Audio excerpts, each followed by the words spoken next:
answering the survey. I think being a woman has a lot to do with what we call some societal expectations that are there, right?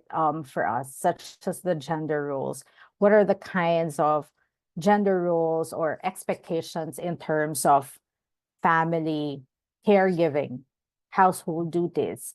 We know also how appearance and beauty standards is a big factor in terms of what's being expected by us women. A lot of people would like, because I talk to a lot of patients, I talk to a lot of people are, going through different challenging relationships, whether it's family related, work related. And the common denominator, a common factor that they would always be sharing is that I'm at this age and I'm expected to do this and that. I'm expected to get married. I'm expected to have children at a certain age. But what if it's not something that an individual is interested, or something that they're not just inclined into doing, right? But the society tells us, oh, at a certain age, you have to be this or you have to be that. So there's also that, no? And it sometimes has a very negative connotation.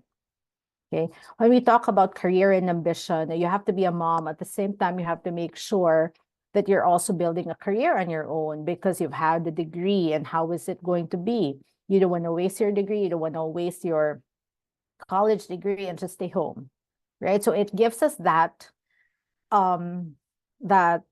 difficulty, right, for women to prioritize which one really in terms of choices, in terms of having to take care of a child or pursuing a master's degree, for example, or pursuing career. And emotional labor, where women are also expected to be the ones to listen to family members who are also going through distress, or you have to listen to that. You're the woman in the family. You give the advice because that probably your sister would probably listen to you because you're an older sister, right? Sexuality and modesty, especially in different cultures, in different religions, how you dress up, how you should behave yourselves in public, silencing and marginalization in the corporate industry also, not stepping up, being afraid to step up in organizations that are mostly run by men, right? And this one, I think this is sort of common to a lot of people, to a lot of women, perfectionism and self-sacrifice, right? Wanting to do things at a perfect standard, which in turn will not be beneficial or is detrimental to our mental health, right? And invisibility of unpaid labor. I'm talking more about corporations or organizations, right? Where there are laborers that are women who are not being equally paid for, or who are not equally paid for the labor that they do. So these are some of the things that we women go through. And, we go back to history, right? We go back to history 50 years later, we're still here and we're still fighting our rights and we're still talking about it. But the good thing is we're becoming more empowered. We're talking about it and we're actually doing some things about it, such as what we're doing now. So when we talk about empowerment, it can take in many different forms, right? It just does not involve confidence, but also autonomy and the ability to make choices for us, the ability to make individual choices that can actually turn into a positive outcome, can turn into a positive outcome in our lives, such as educating ourselves, right? Access to education is really crucial in terms of empowering women because you get the ability, you get the bigger view of what you want to pursue. Pursuing academic or vocational education can also lead to many opportunities for career advancement and one's personal growth, right? And building network. Building strong professional networks can provide women with mentorship opportunities, collaboration, and advancement. And so when I talk about building networks, that's simple. Coffee dates with fellow moms, for example, that simple project that you did for your daughter or your sons, for the married moms here, for a school project can be your own network, right? Your community is your network, right? So when I talk about building network, it's in all forms, right? Because from those networks, you can find also your significance. You can find probably a common denominator of what you'd want to be doing, not just for the community, but also for yourselves, right? And empowerment it really has a lot of multifaceted processes. It comes also with different strategies, but I always believe that it also depends on the circumstance or an individual's goals. So when we say prioritize well-being, because I am in the well-being industry, I am a licensed counselor, and what I've noticed really is that some of us take on a lot of things. It's difficult to say no. It's difficult to put in boundaries, and it should be a reminder for us that more than anything, prioritizing our well-being should be the first step. Because how can we take care of our other responsibilities if we ourselves aren't well? So practicing self-care, seeking out healthcare when we need it, right? In terms of not just physical aspect, but also mental health. Right? I always tell my patients, when you have a headache, when you have an ongoing pain felt somewhere, right? A physical pain, you go to a doctor, you talk to somebody, and you're not afraid to go to a doctor. It should be the same case when you're going through different emotions. It should be the same case when it's mental well-being that we're talking about. And part of prioritizing well-being is also being able to advocate policies that we have in our organizations, policies that promote women's health, well-being, right? Policies that push and encourage women to continue their careers, even with building homes, careers that will not also stop them from, leveling up or wanting to take a leadership position. Financial independence, I think someone will be discussing it further later, but it has a lot to do with mental health. I very much believe that our financial status, the way we understand how we run our finances, the way we understand, because we're not, the funny thing is, we see a lot of books, resources. I'm sure you've been through a lot of talks or webinars even on financial literacy. Since we were kids, I don't know if everybody can resonate to this, but when we were kids, we were always taught how to save for rainy days. We were always taught how to make sure that you set aside a portion of your salary for emergency funds. But nobody has ever taught us how to spend wisely. Nobody's ever taught us that spending can also be a good process, given that if we understand and if we know what we are spending for. So that's why a lot of people are financially stressed. A lot of people that I've talked to also are afraid to talk about finances. Marriages break, marriages fall because of financial difficulties, because of financial crisis, right? But financial independence in women would mean knowing also what is it that what is it that you want for yourself in terms of financial independence. Is it starting an own business, doing a part-time job at home, right? Pursuing a certain career, okay? A career that would also to offer equal pay and opportunities for advancement.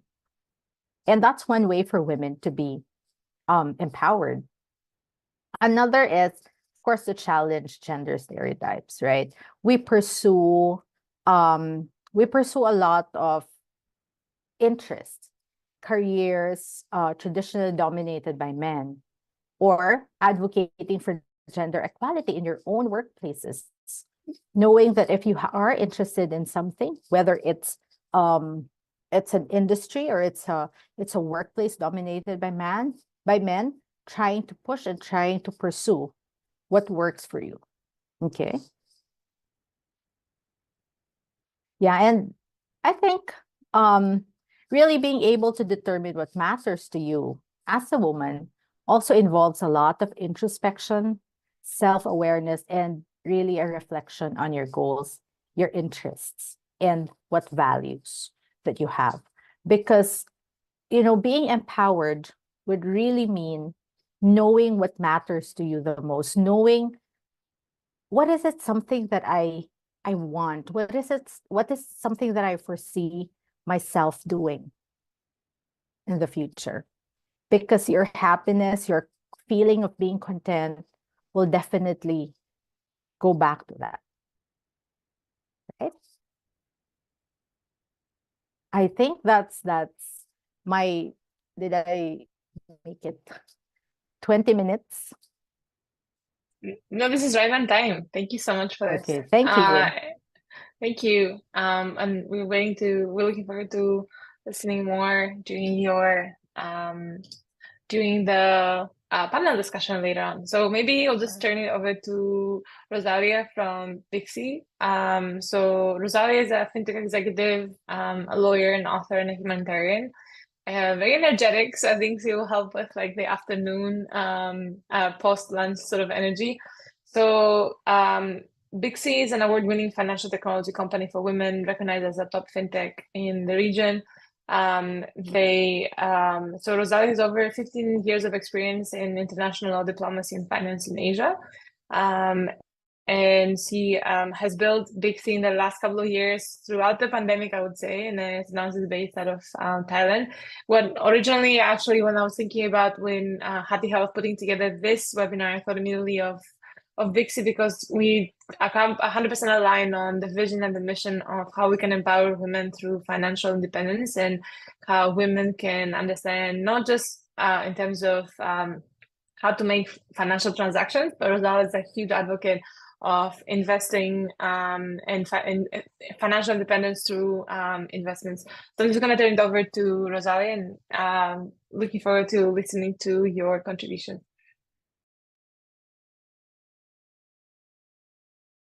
I think you're on mute. Sorry. 4 years after pandemic, and I'm still on mute. Thank you so much.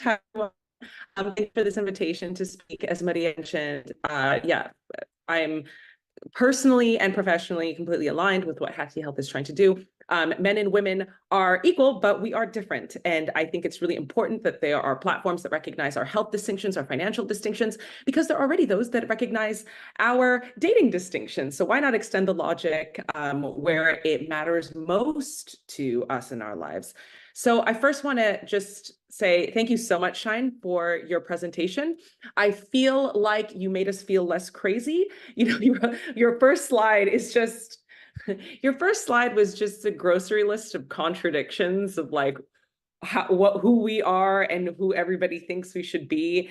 And it reminded me of the Oscar-winning monologue in Barbie. So in that regard,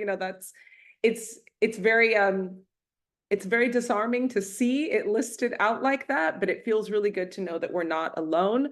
Maria shared aspects of both of our bios and aspects of my bio, but I resonate with all of it. Like, how am I supposed to run a company, have 3 children who are under 2 years old, yet make sure that I am literally one day after my maternity leave, be ready to be on a television show while I'm still wearing my C-section band. Like all of these things, and everybody's expecting, yourself include, mainly yourself, but also society's expecting you to do it all and do it at the same time.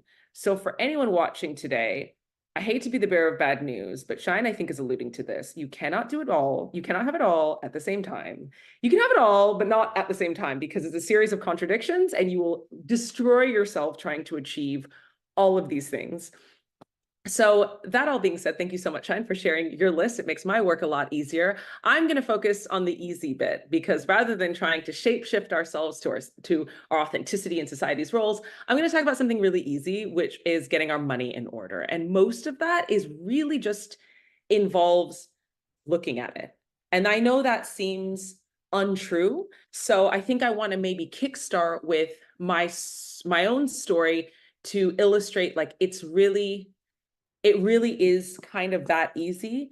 For a long time, I practiced Vipassana meditation, and the monk that I go to said something really jarring to me. He said, suffering is the time between something happening and you accepting it. And I think that has completely changed my life, because it basically means I decide how long I'm going to suffer for. I decide how long I'm going to be in financial distress, or, you know, have professional anxiety. Like, as soon as I can accept it, I can start planning for it and getting out of it. And I found that really empowering. Like, we can decide. We can't decide whether or not we suffer, but we can decide how long we're going to suffer. So when I say a shared journey, I think this is the journey of many women, particularly many women in the Philippines. My mother is a Filipina. I grew up, those are my grandparents, in the northern Philippines on a rice farm. So not even a cosmopolitan lifestyle, but very, very rural. My mother was a nurse who moved to the US for graduate school, where she met my father, who was an engineer from Kenya. You know, who knows what happened, but along came me and my sisters. Very, very unfortunately, and now that I have my own daughters, I realize absolutely how tragic it was.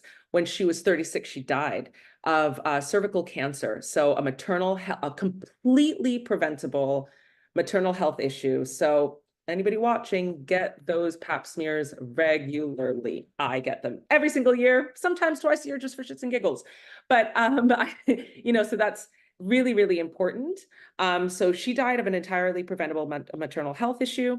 And I was very lucky. We were all very lucky, because for some reason, a 35-year-old woman in perfect health ran into one of her, you know, Pinay nursing friends, and who said, hey, you should buy some insurance, this life insurance. And she said, that sounds like a great idea.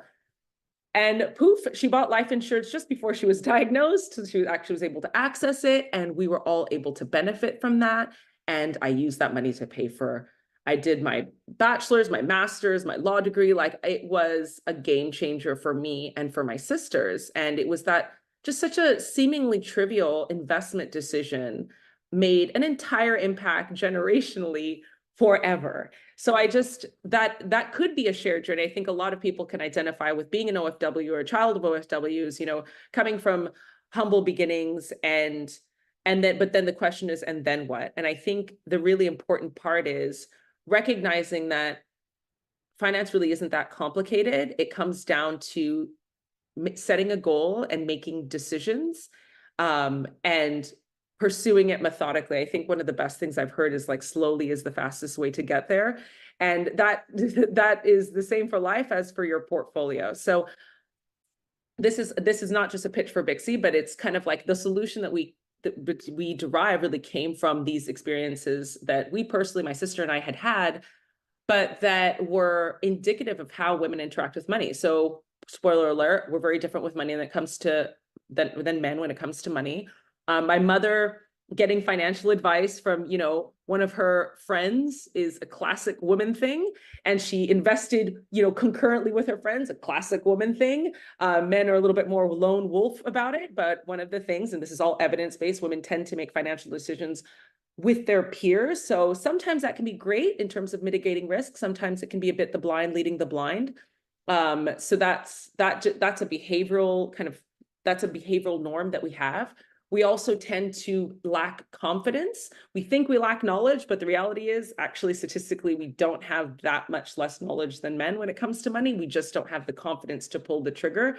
And again, that breeds into, oh, I'll do it if my friend does it. And this is also for high net worth individuals. So anybody listening should not feel bad. I have literally talked to senior, I will leave her name out of it, but very, very senior wealth asset managers at large banks who are like, yeah, I don't either. My husband manages the portfolio. So this is very much something that across the spectrum is a problem or a challenge that women face behaviorally. We're very similar in that regard.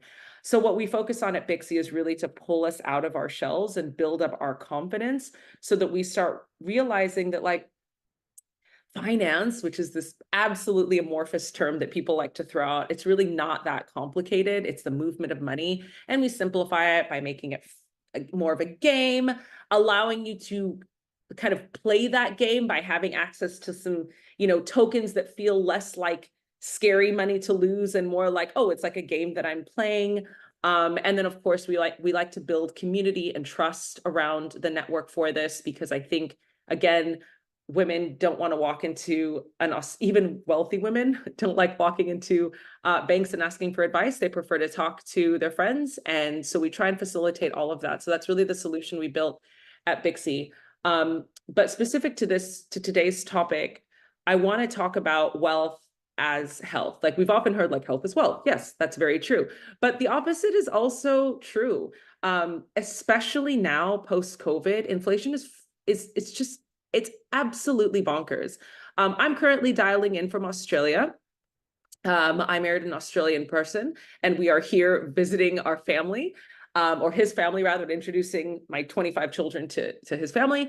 And it is nuts. Like, the term they keep using is like cosy lives, because I don't know, for those of you who don't know Australians, they love to put a humoric spin on it, and it's not funny paying $15 for a coffee, I'll tell you that. But I guess when you say cosy lives, it like lightens the load when you're walking out and you're like, what just happened? How did this happen? And it really is detrimental, not only to people's mental health, but what's really interesting, and this is from the US's National Institutes of Health, there's a number of studies that have indicated it's bad for our physical health as well. And it affects women and men differently when it comes to their physical health. Can anybody guess how it's different? Men tend to have cardiovascular associated issues. So financial stress makes them, I mean, I'm not a doctor, but let's just call it heart attacks. Whereas women, can anybody guess how it affects us? Just take a guess. Just don't invest. Sorry? Just don't invest at all in the first place. Just pull the money out. Obesity, diabetes, right?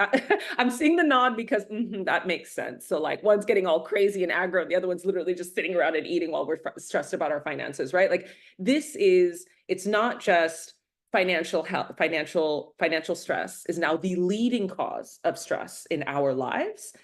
It is causing physical ailments in our lives, not to mention the enormous impact on, I mean, you know, the businesses themselves. I think the last study was published by PricewaterhouseCoopers in September of 2023. $300 billion in the US alone is lost because of worker underproductivity, and financial stress is the #1 cause for worker underproductivity, because they come to work and they're like, I don't really want to be here. I'm so stressed out. You know what you do when you're stressed out? You start just doom scrolling, right? And or calling in sick, absenteeism.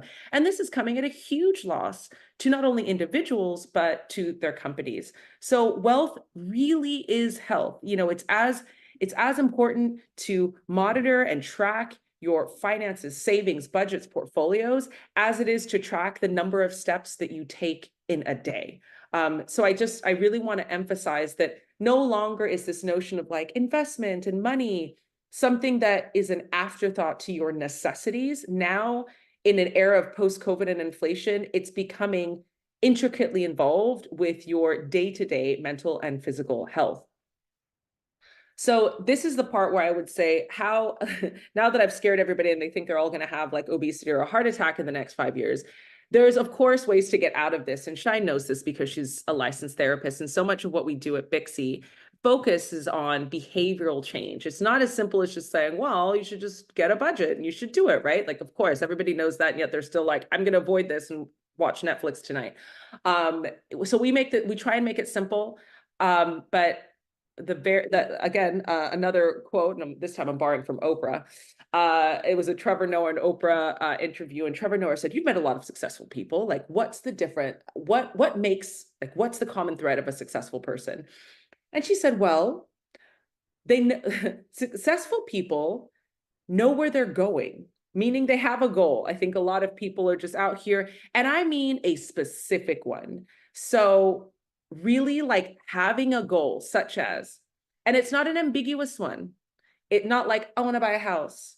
No, so I'm in the process of this right now, looking at buying a second home. And it's not, I want to buy a house. We're going to meet real estate agents, go through multiple properties, find out exactly how much it costs. You know, you have to put it and then come up with an actual number and then shapeshift everything to reach that number. It can't just be, I want to go on vacation. What does that mean? Is it $10? You know, you need to figure out the exact number. And that is where, you know, the Big C plug, but this is for me, the greatest contribution that I don't think, I know enough people don't know, is what we call the Big C number.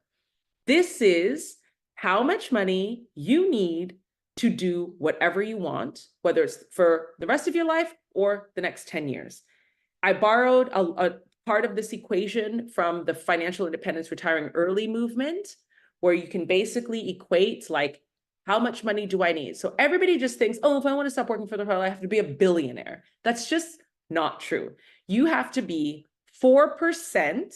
Your lifestyle has to equal 4% of the amount of capital that you have. So if you're running expenses, if you're a pretty cheap date and your running expenses are, you know, 10,000 pesos a month, then that only needs to be 4% of the total capital that you need times the number of years you want to not work. So if it's the rest of your life, your average life expectancy is like 88 now, you tabulate it there. We make it easy. You go into Bixi, you type in your Bixi number, and you can have your number. I'm rather upset with all the education that my dead mother's money paid for. Nobody, not a single class, counselor, anything, made us sit down and tabulate this number, which I think speaks volumes about global education system and the need to ensure that people just stay labor for the rest of their life and have handcuffs to whatever that is. So I often, you know, and people think of retirement as, oh, that's an old person thing. I think of retirement as being able to do what you want. You want to be a dancer? You want to write a rap album? You want to start a company? You need to be able to afford not earning an income during those periods. And so you need to be able to finance that. And so that's the first thing. Set your goal, have a number in mind. The first thing you're going to experience though when you get your number, which when we were playing around with formulas, my sister and I were at my kitchen counter and we were playing around with different formulas, and we have a data scientist on our team. And she's like, okay, I came up with this. This is the one. And so we're like, okay. So I start tapping it. And I was very lucky. I started entering the FIRE movement maybe, how old am I? Oh, did I date myself? Maybe like almost 10 years ago. And so I was already on track. My husband and I have always been, you know, pretty good about that. My sister had never calculated her number. And so the first thing she had was just like, oh, because her vision is, I really want to travel the world, but like slowly, you know, go from Tokyo to Vietnam, get a latte, stay for a month. Like she wants to do that. And she wants to do it while she's able-bodied. So I was like, oh, so, you know, by the time you're 50, which is in 5 minutes. And so she puts this in front of her and it's really confronting. So her first experience, obviously emotion is like terrified, like, oh my God, I'm never going to reach it. But then making a plan. So we also have a planning component inside of the app, and she started to plan it out. And then she realized, okay, to hit the number, I need to cut my expenses and increase my income, right? And at first it seems daunting, but when you start to actualize the plan, it starts to come into place. And that's something that, you know, and now then, so she calculated this was 2 years ago.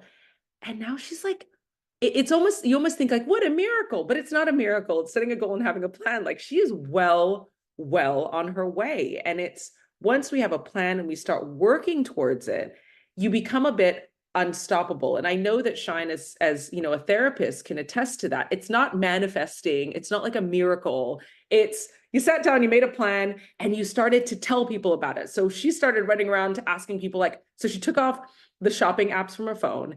And then she started to tell everybody, hey guys, I need a side hustle. I need a side hustle. I need a high side hustle. So suddenly she's got like 10 income streams, you know, lined up, and she's well on her way. And that's the kind of change that I'm so inspired by. I did exactly the same thing, you know, 7 years ago. And I literally was $300,000 in student loan debt and, you know, all this other things. And just by having a set goal and a plan, completely reversed that. I have been debt free now for 4 years, and it was like unthinkable at the time, right? So I think that's so much of what we specifically do at the company to make sure that your health and your wealth are intersected and really supported.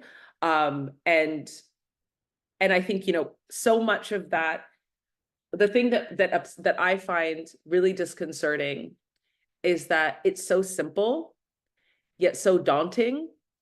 And so I'm really curious about, like, I'm curious and constantly trying to action strategies to bridge that chasm between simplicity and daunting, right? It's almost like, how do you make everybody go on a roller coaster? Like, it looks scary. It's real easy. Just get in a line, you like get on the roller coaster. But how do you get people and influence people to do that? Especially women who are primed to be fearful, hesitant, and not want to get onto that roller coaster. So I think I don't have the answer to that. We use a lot of behavioral science. I did my master's in behavioral economics. So lots of study and research goes into what we do. But I think this is an iterative process. I know that there's a lot of overlap with obviously psychology and psychology strategies to behavior change and action orientation. So I'm also really curious to exchange and share information with Tyne and other panelists like her. And of course, as Hattie Health, you know, continues and collects data on not only the mental health, but the physical health side of it, I think we're only going to walk away with a much more robust picture of what overall women's health look like.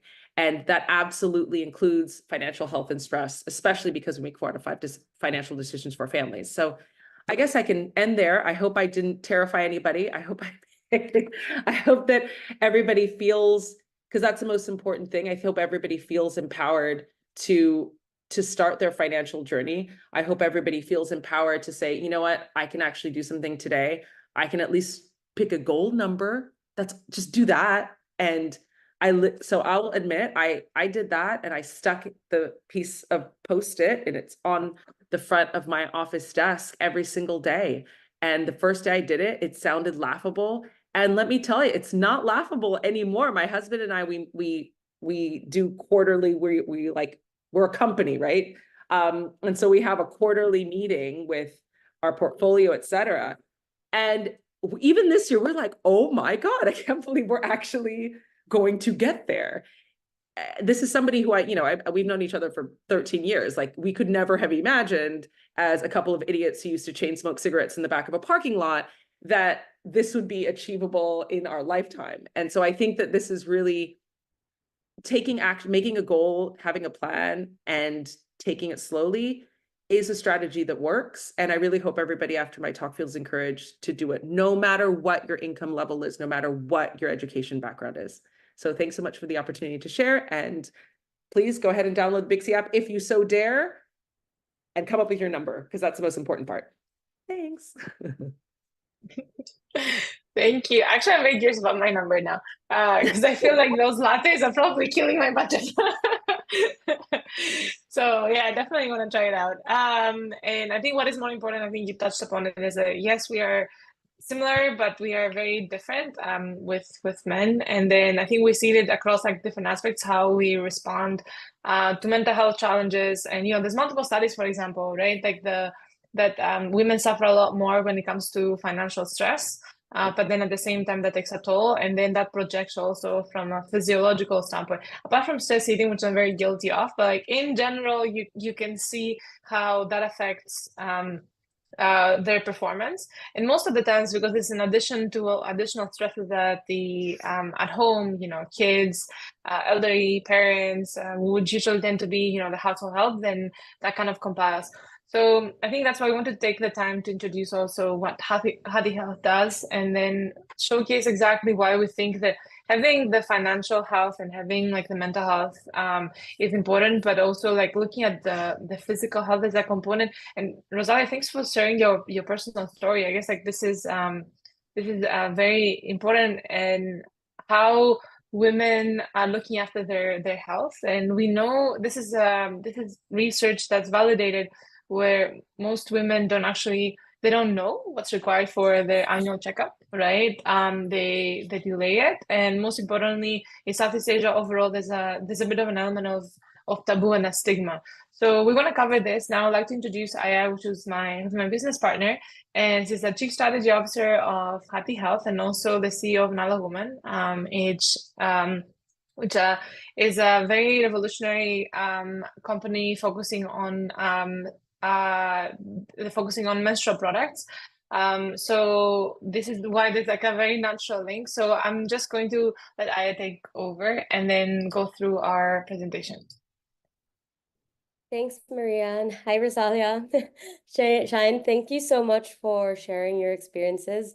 I feel like whether it's mental health or financial health, there's a lack of education in both aspects and just learning about these things that we're missing in society today. And all three of us are working towards filling those gaps. So now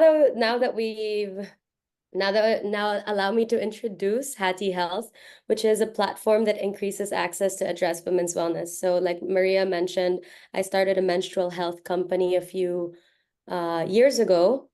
And Hattie Health came from my experiences with communicating with our customers. Aside from asking us about their orders or how our products work for them, they started sharing with us their very personal like health concerns when it came to period problems. We even started receiving pictures of, how their pads look and if this was normal. And, as a small company that will with social media managers who aren't trained to advise on medical issues, we found this opportunity to help bridge that knowledge gap for us and for our customers. So which one am I? Okay, so our mission really was to empower women of all ages, not just menstruating women, with better care and education and information. We hope that, first of all, talking about periods isn't normally done in society and amongst women even. So like when you're trying to learn about your first period, you usually get it from firsthand source, your mom, but rarely do you talk about it with your friends. When you ask for recommendations for OBGYNs, it's usually, again, you both mentioned this, that it is a recommendation. And so we found that women also face a range of conditions such as PCOS, endometriosis, and inevitably menopause that go either unnoticed or unrecognized, untreated. So basically, like if you look at these stats, 10% is the ones that have been identified. There's a range of women who actually are living through PCOS not knowing that they have those symptoms. All women go through menopause, yet similarly, as we were quite uneducated and unfamiliar about how our periods work, we have no idea as well, like how menopause is going to affect us, what those symptoms are, how those affect us mentally. And the financial aspect, a lot of these things are not covered by your health insurance either. Typical employer health insurance only cover maternity, but that's even at an added premium or cost to the employer. So we women tend to have a higher out-of-pocket expenditure than men, outside of just because outside of fertility issues or maternity issues. And even more daunting than that is that through a lot of the talks that we've done, Maria and I would typically ask like how many women in the room have seen an OBGYN, and it's like 99% won't raise their hands. And these are women that are already like in their mid-20s, or in their 30s. And this is something, again, that isn't taught to us, we aren't told like, hey, you're supposed to get your pap smear every few years or see an OBGYN annually. You're supposed to have yourself routinely checked. All right, so how this impacts this, okay, so these statistics is more on like how it impacts employers and how like we're only scratching the surface. Even this data is like this data that we have probably doesn't show the better picture of what's happening out there. You know, like 1 in 3 women who take leaves due to menstrual health concerns. We in the Philippines actually have the menstrual health leave law. So employers aren't forced to ask or discriminate if the woman, if like, you know, if you wanted to take an off due to period pains. There's still a lot of like reasons why women actually, these are not obvious reasons for women to like share openly with their employers, fearing that they might, you know, get, you know, like employment backlash, like I might get fired, or if I use this excuse too much, they might think, they might not believe me, you know? So like, where am I going with this? So there's definitely like, this was another gap, I guess, that Maria and I had found when we started Hattie Health, and how important it was to be that ally for HR managers and for the executive team to kind of like look at this holistically and help their female employees navigate these issues without discrimination. So this next slide is more of like, really goes to show that outside of fertility, there and maternal health, you know, like from puberty all the way to our 50s, we go through a range of conditions. You know, this graphic suggests that women's health needs are not just static, that they change as the woman progresses through different life phases. And with it, come with a unique set of challenges and requirements. So we can't just look at women's health through a narrow screen and saying that like, oh, I can only get treated when I have menopause at this age. My menstrual issues are only limited to me having my period, and dysmenorrhea is normal, you know? There are different ways that we can actually like treat it, but we don't know that. Aside from just, you know, like seeing an OBGYN, are there other practitioners within the space, from nutritionists to physical therapists, that can help support my symptoms or help me manage these conditions? You know, again, the gap of education and awareness of these practitioners is something that is missing. And so this is where Hattie Health now comes in. And we launched a marketplace, which is basically your one-stop shop to find all of these resources for you based on your specific condition. And if you were, you know, if you had a lot of these health concerns, we're also designing an AI chatbot that's modeled just to help you with specific women's health questions. So, you know, things that you would normally ask Dr. Google, you can now talk to Hattie, and it'll give you medically verified sources in a very conversational way that's not intimidating. And you could also ask it, you know, like, hey, when do I need to get a pap smear? Hey, can you remind me to get my pap smear next year? Hey, what's the difference between, you know, these packages on Hattie Health for sexually transmitted disease screening, or what is a breast cancer screening? And you'll find all of this available in the marketplace, but you'll find also that the chatbot is there to be your personal wellness care assistant as well. And so I'd like to invite everyone to scan this QR code for the month of, for Women's Month. We are giving away free 15-minute consultations with our in-house OBGYNs. So if you haven't seen your OBGYN this year, you can do a telehealth consult with us. And, you know, you can basically use this opportunity to ask all the health questions that you have been dying to know about, or you didn't know that you needed to ask the doctor for. She's there to help you with that. Also would like to invite you to play around with the chatbot. Ask it anything under the sun. But you can even ask it to do your math question, the math homework, but it'll always revert back to, please, let's talk about your health.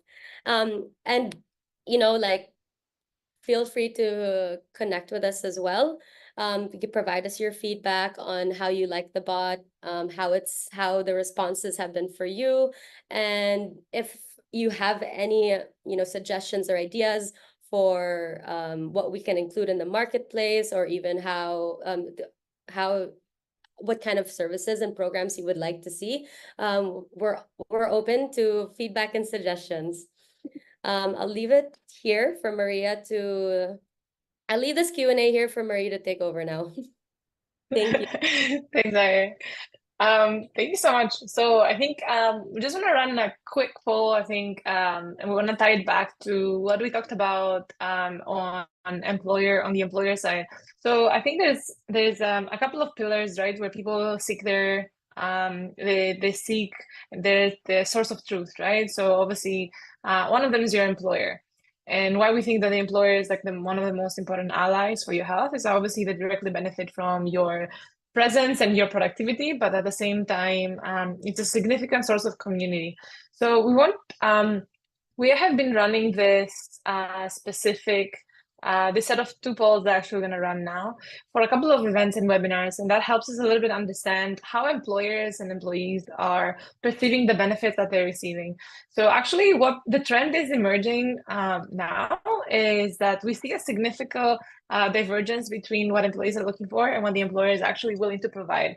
And to a large extent, that's both due to the economic conditions lately, but also I think there's a bit of a lack of understanding of what employees are looking for, especially also across the different life stages, but also the new generations. I mean, you'll see we'll talk a lot about Gen Zers and millennials looking for something very different than, you know, the baby boomers. So what we want to do as a platform is look at women's health holistically, and I think that's a trend that kind of like has been emerging. So I guess if that's the case, right, if we were to look at women holistically and how they are professionals, mothers, you know, caregivers, then in that sense, how do you see that? And I'd like to ask, like, I guess, like the panel is like, in what way do you see women's health, mental health, financial health, and then physical health sort of like coming together and intersecting, and why is it important to look at them holistically? So why is it important? And I think you alluded to that to a large extent, but I'd love to like pinpoint it specifically. We talked about how financial health really stresses us out, right? And it has an impact on our health. And then I guess like how our physical health also has an impact on our mental health. So if there's that intersection, to what extent, what can we do about it also? Maybe we could start with Rosario. I don't know if you want to take a first stab at it. I don't want to put you on the spot. Yeah, I'm happy to. I mean, the very first thing that comes to mind, so the intersection of financial health, mental health, physical health. I think health and money, particularly in the Philippines, but everywhere, it's one and the same, right? Whatever you can afford is kind of how healthy you're going to be. But I'll give a very specific instance when I experienced, what is it called? What are the medical terms? Something like unknown infertility. Nobody could figure out why I was not able to have a kid. And this is squarely something where money really comes into play, because most insurers don't provide, endless fertility treatments. And yet the science of fertility is that you need, like, for a successful baby to be born, you should at least consider 3 rounds of IVF and something else. So like you're already in the hole for $100,000, right? And this is all out of pocket in general. So that, and then obviously the mental strain on being infertile, that whole journey, like it's just a big mountain of just stress, right? And so many women, as Aya's presentation just pointed out, 20% it's 1 in 5 couples now. But that's increasing for myriad reasons. Fertility across the board, both male and female, male fertility has declined by 50%. So obviously reproductive assistance will be additionally needed.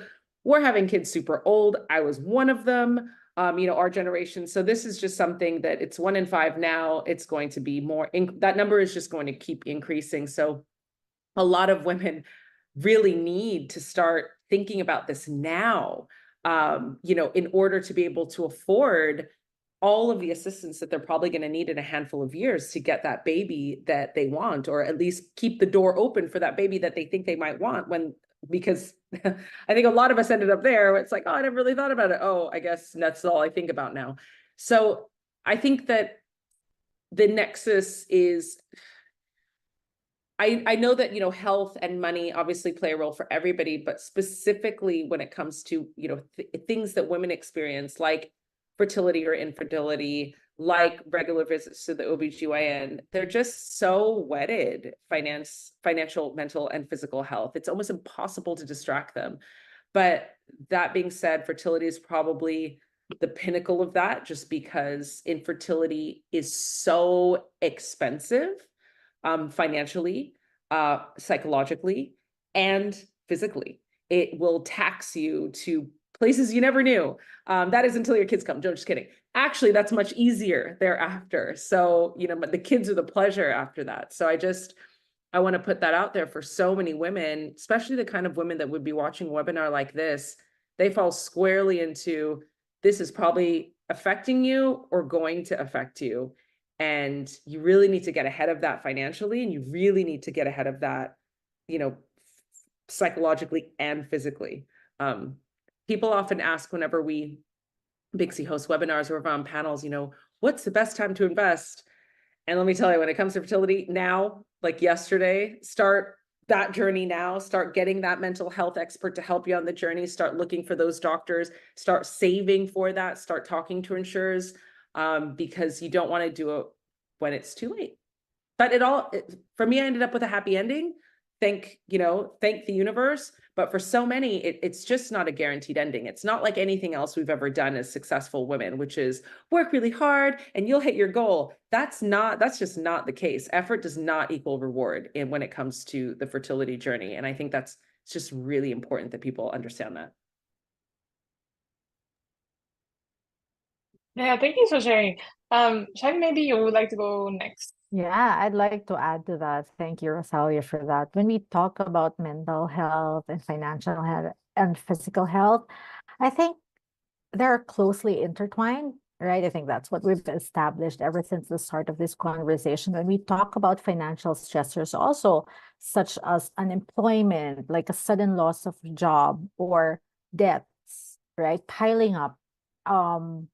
Economic stability. When you're a woman starting a family, you want to ensure that you can not just take care of your physical health, but of course, the financial health of your family too. So when you have those things and they're unbalanced, right? There's unemployment, debts, economic instability, like what I've mentioned, right?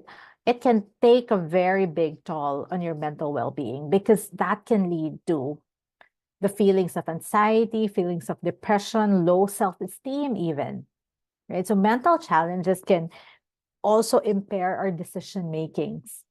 So when you're not feeling good due to your mental and financial health, it's harder for you to also make better decisions later on. It's harder for you to be at your peak when you're working. And then it's also affecting everyone's earning potential, yours or your partner's in the future. So mental health conditions can really affect your financial health. So it's like, now is also the best time to think about these things. That's really being mature. That's really adulting 101, taking into account, being more self-aware. How are these things affecting me? How is my financial health affecting my mental health, and vice versa, and my physical health, of course, in all aspects. So it's a holistic view. It's a holistic approach into looking at these things, and then doing your checklist as to which areas you'd like to work on, which areas you'd like to get help from, right? So that in the long run, you lessen your financial stress, because mental health, especially here in the Philippines, is very expensive, right? So, do the checklist already as soon as possible. And then, that's one way to be self-aware. And that's one way for you to also thank yourself in the future, in the long run. Thank you for sharing. I would like to add anything on the physical health aspect also. Sorry. No, actually, I wanted to propose to Rosalia that I hope we can find a good program to work together. Like I'm going through egg freezing at the moment. And after asking all of my and like first asking my insurance, is this covered? They would say no. And like asking the doctors, the providers, like the clinics, and they're like, no, we're not actually also going to go through that route.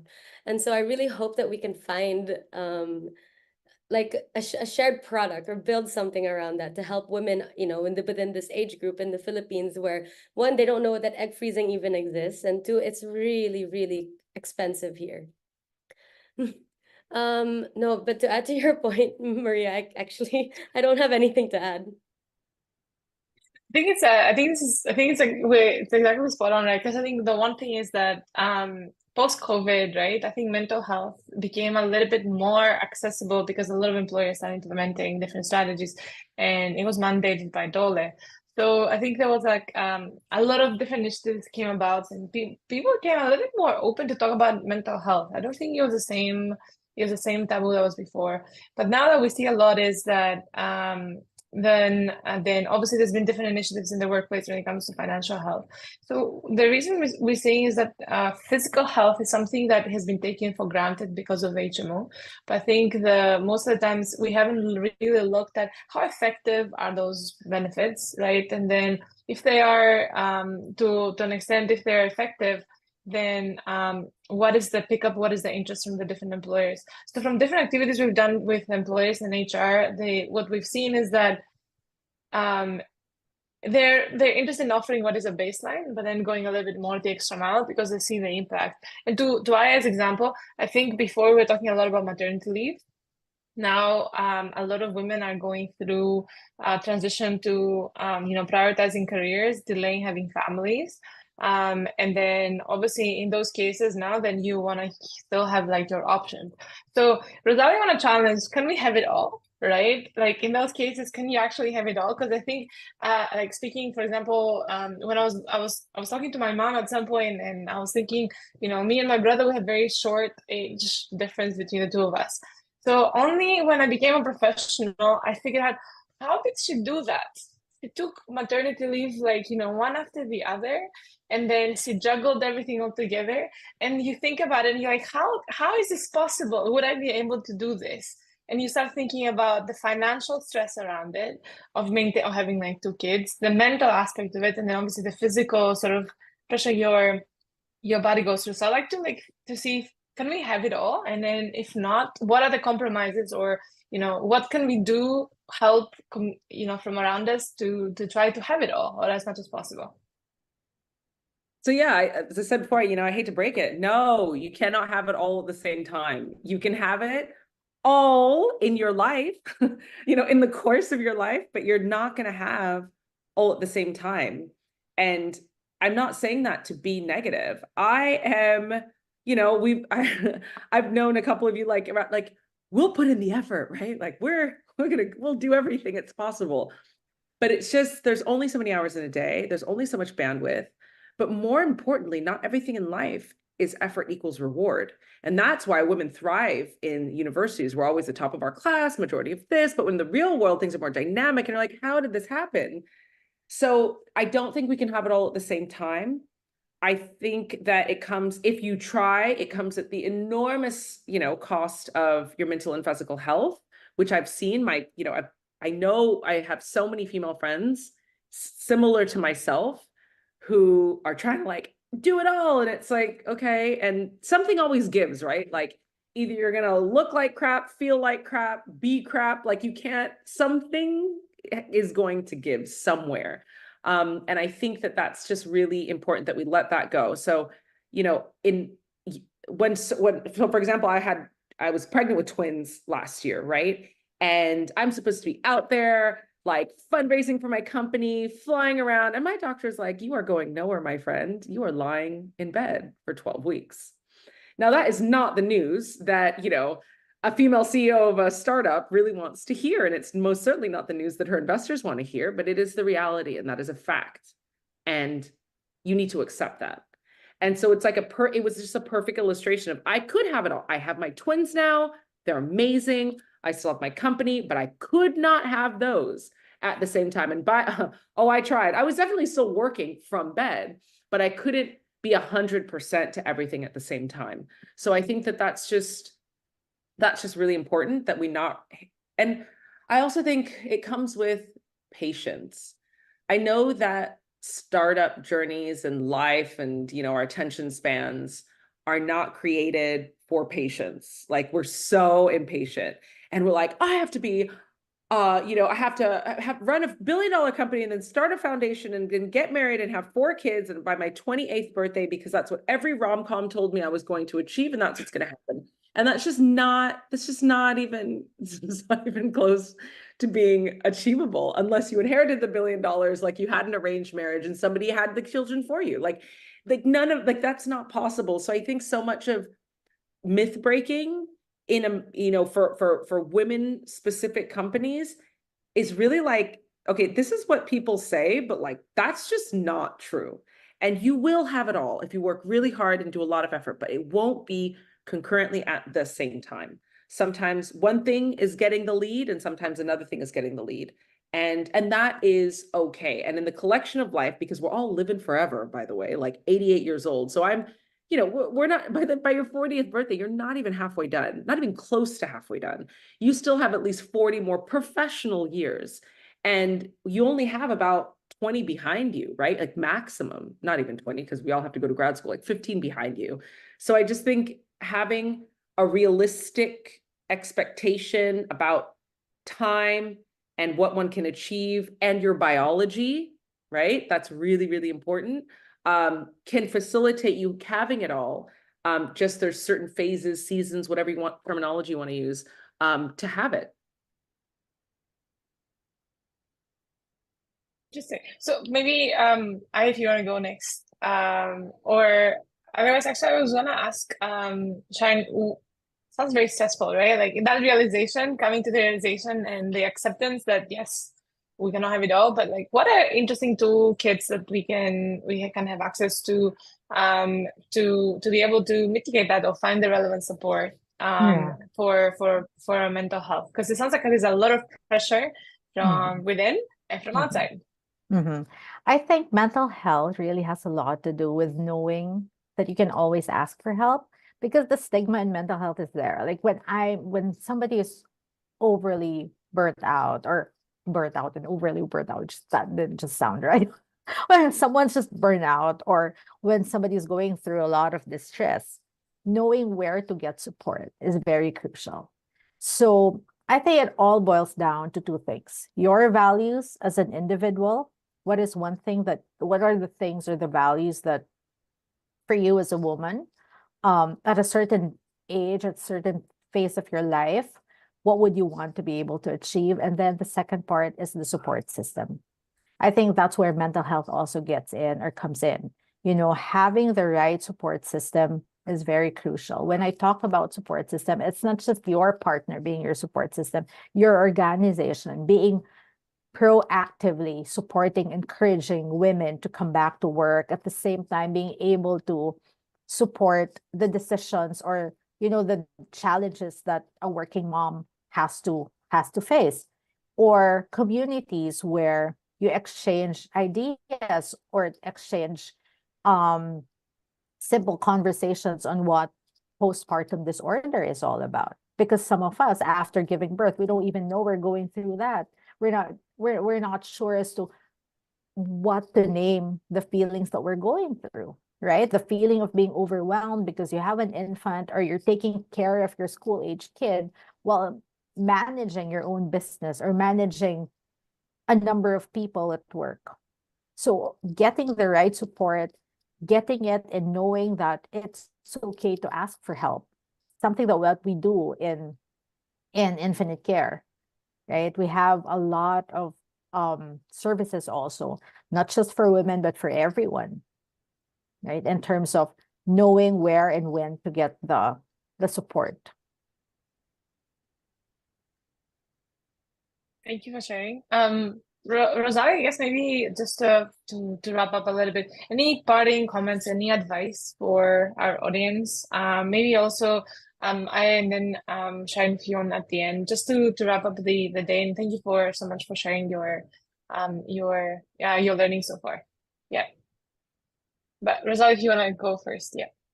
So I'm asked this question a lot, and whenever I'm asked by a woman between the ages of 28 and 33, and she says, "What advice do you have for me?" And I, without even taking a beat, I'm like, "Get your eggs frozen. Just do it." And first thing I ask is, "Are you currently, as of today, married?" And I say that not because you have to be married to have kids, but like, where are you on the time, time space continuum? Where is your head? Where's your planning? And if they're like, "No," well, then I'm like, okay, so here's the reality. If you're 32 years old, and even if you have a boyfriend, you're going to, to get engaged, marriage, you don't want to like have kids immediately. You're officially 37. Like your biology has ended, like, or your biology has taken a significant deep dive. I wish somebody, when I was sitting in my law school class, because by the way, they did this at my husband, he went to med school, and they said, every woman in this room, you should get your eggs frozen. And we're not being discriminatory. This is literally like, you need, the reality of residency, et cetera. They didn't tell us this. And I even went a step further. When I started my career at the UN, I went to my OBGYN and I said, "Hey, I'm 32, like what's," and she's like, "No, you got plenty of time. I had a kid when I'm 40. Terrible advice. You should be fired." Like that, you need to, we can't just pretend we have forever. You might be able to live forever, but your ovaries and your reproductive health and all of that is not forever. And it takes significant dips at certain periods, 28, 32, 37. It's kind of like you're hitting game over time, and 41 it's over. And these times catch up really quickly. And so when people ask me that, like, "Oh, that's weird. Like you wouldn't say, oh, go and invest first." And I'm like, well, if you make the decision to freeze your eggs, you're going to have to figure out a way to come up with the money to freeze your eggs, which means you need to start thinking about investing now. Like you need to start thinking about budgeting, saving, figuring out how you're going to get in the Philippines, it's about 5,000 US to 10,000 US. Like, how are you going to come up with that chunk of change? And that involves managing your money and looking at investments or increasing your number, right? And I think, and it's a great and distinct goal to achieve. But that is my number one advice for women who are, professionally minded, late 20s, early 30s. Just do that. And so here's the scary part. This is the scary part. You're going to have to do it twice. And nobody tells you that.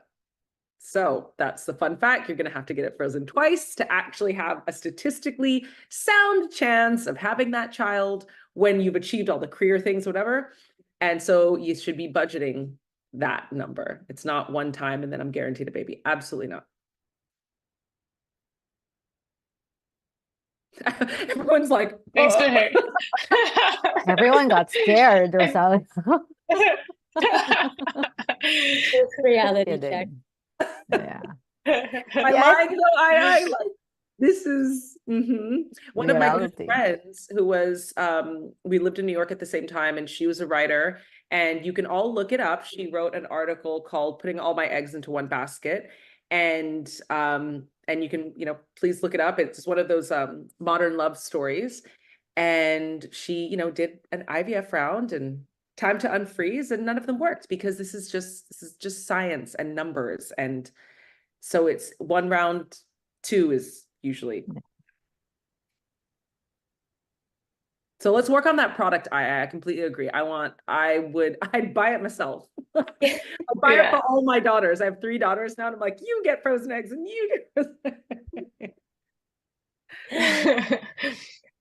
I think, no one talks about this in the beginning, right? So no one knows, like now you don't have an option, but you don't really have an option. I think this is the part, like yeah, so I mean, what do you get if it's beyond your means, or there's other elements also, right? Like for example, figuring out like the right doctor who's supportive enough to give you this as an option, or sign off on the process and support you throughout. So I think that's the I think sometimes the Philippines is progressive enough in certain areas, but I think what we're still lacking certain I guess certain things that need to be more progressive, more supportive, and I think that's potentially like all of us are together are trying to do that for our respective industries. So yeah, thanks so much, Rosario, for sharing. Shari, would you like to go next? Yeah, maybe Yeah. help us on the on the stress side. Yeah. Yeah, I think from my end, really, because we've been talking about how we as women can advocate empowerment, advocacy on what we should be doing as women. For me, it's really advocating for our own selves because nobody will be doing that for us, but we have to be advocating for our own. And one of the things that I think can work and what I've seen has worked is to be compassionate, by being compassionate to yourself, by being kind to yourself. You know, you allow to navigate the process of advocating for yourself. Recognize that, you know, sometimes it's okay if it's not the perfect scenario for you. It's okay to make mistakes and it's okay to encounter setbacks every so often. And most of all, as women, it's natural to feel vulnerable at times. So we need to be each other's advocates, to treat ourselves with the same understanding and empathy that, you know, we offer everybody. So yeah. And I think in the end, it's going to save a lot of ours, lessen the stress and lessen our distress also when it comes to mental health. Absolutely. Thanks for that. Aya, would you like Thank to close you. it off? Yeah, I'm just Thank going to you. jump on that. What Shine just shared was like your health is very important. You know, you have goals in life that you want to achieve, but you need to take care of yourself in order for you to get there. And your health isn't just something that's physical. Most people tend not to see a doctor until it's critical. Practicing preventative screening is so important. You know, and just making that a habit.